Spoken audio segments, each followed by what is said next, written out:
বন্দনা মালির রান্নাঘরে সব লোককে স্বাগত জানাই। আজ দেখো আমি ফুলকপি আর এই যে ওলকপি আছে, ফুলকপি আর ওলকপি দিয়ে কি নিরামিষ টক রান্না হবে। কারণ আজ শনিবার, আমার ঘরে তো নিরাম, এই জন্য আমড়া দিকে টক হবে। এই যেটা কিন্তু পাকা আমড়া দিকেই টক হবে। তার সাথে টমেটো কিন্তু দিবা, আর সিমটা না, সিমটা আলাদাভাবে ভাজা হবে। আর সেই জন্য দেখো আমাকে একটু গরম জল করতে হবে, কারণ আমড়া সিদ্ধ করতে হবে। আর অলরেডি একটু গরম জল আছে, ভাত হাঁড়িনু বারকি দিলে আর কি, সেই গরম জলটা দিয়ে দেয়। এই গরম জলটা যেহেতু আছে, গরম করতে হইতো, গরম জলটা যখন আছে আর ফেলাইনি, সেই জলে কিন্তু আমি আমড়া সিদ্ধ করবো। আমি কিন্তু 4টা আমড়া সিদ্ধ করবি, কিন্তু 4টা আমড়া টকে দিবানি, প্রয়োজন মতোই দিবা। কারণ 4টা সিদ্ধ করলে প্রয়োজন মতোই দিবা, ঠিক আছে। আর আমড়াটা সিদ্ধ করলে না কিন্তু ভালোভাবে পরিষ্কার হয়ে কি আমড়াটা চটকানো যায়। আর এরকম পাকা আমড়া যদি তুমি চটকাও না, এত তল করছে, অথচ যখন চটকিব না ভালো মতো চটকানো হবে। ওটা একটু ভাপিলে না আমড়াটা কিন্তু ভালোভাবে পারফেক্টভাবে চটকানো হয়। তো দেখো আমার রান্নাটা কীরকম লাগে তোমাকে। এই যে দেখো আমড়াটা কিন্তু সিদ্ধ হয়েছে, আমড়ার কালারটা দেখছো তো, আমড়ার কালারটা কিন্তু চেঞ্জ হয়েছে, হলুদ কালার হয়েছে। এবার আমড়াগুলো কিন্তু আমি তুলে নিবা।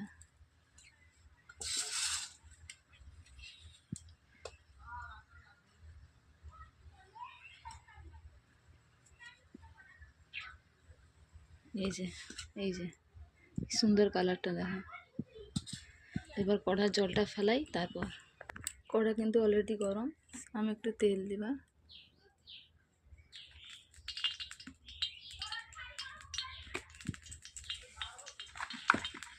তেলটা গরম হইতে রো, দেখো তেলটা কিন্তু গরম হয়েছে, আর আমি চারধার ছড়িয়েও দিচ্ছি। এই যে, আর আমি যেহেতু টকে একটু বড়ি দিবা, সেই জন্য বড়িটা একটু হালকা ভাজে দিতে হবে।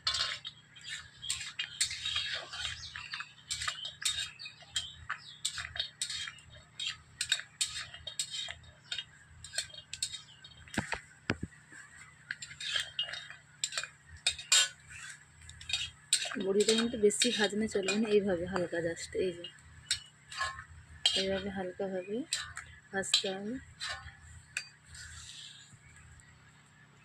সেই কড়ায় আর একটু আমি তেল দিই,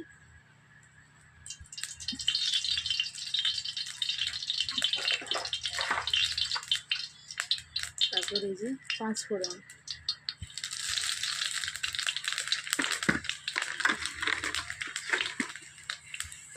আর এই যে শুকনো লঙ্কা,